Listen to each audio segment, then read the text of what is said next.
In 2016, Edward Crumlish, a math teacher at Gauger Cobbs Middle School, published as his doctoral dissertation a case study of his school's response to an investigation of discriminatory discipline rates in the district. The administration implemented a new student code of conduct handbook and explained these expectations to families. They also implemented a system where the faculty member reporting the student who had committed an offense had to categorize the offense in one of 3 tiers and record specifically why the referral was being made. Consequences were linked directly to the tier of the offense category. Crumlish analyzed the rate of referrals and suspensions of particular groups of students over the year that first saw these changes being implemented, the 2014 through 2015 school year. Groups analyzed included racial and ethnic groups, namely Black, White, Hispanic, and Asian American, as well as multi-ethnic. Low-income students were also compared to non-low-income students. Disabled students were compared to non-disabled students. Crumlish's findings along the racial and ethnic lines are particularly relevant to our research. He reported that African American students saw a 6.5% decrease in referrals, a 4.5% decrease in one student having 5 or more referrals, and a 3% decrease in in-school suspensions. Other groups did not seem to fare as well with the changes. The rate of white student out-of-school suspensions increased by 50.56%.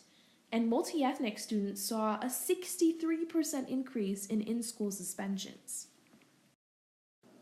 Crumlish noted that the impact of a new student code of conduct cannot be underestimated in a middle school. Very recently, in early April 2018 in fact, the Obama administration's investigation of disproportionate disciplinary measures for Black students was published, suggesting that Black students continue to be discriminated against nationwide. This was a follow-up to the disciplinary guide that the Obama administration published to call for increased measures to ensure justice for students of color. These goals are now the subject of controversy among educational leaders. According to an April 2018 New York Times article by Erica Green, Education Secretary Betsy DeVos hosted a forum on April 4th. Where school teachers and administrators discussed the future of the disciplinary guide. Advocates of the anti-discrimination measures cited the frequency of Black students receiving more and harsher punishments than their white peers for similar infractions. They also pointed to new evidence that shows poverty does not factor into discipline rates as much as race.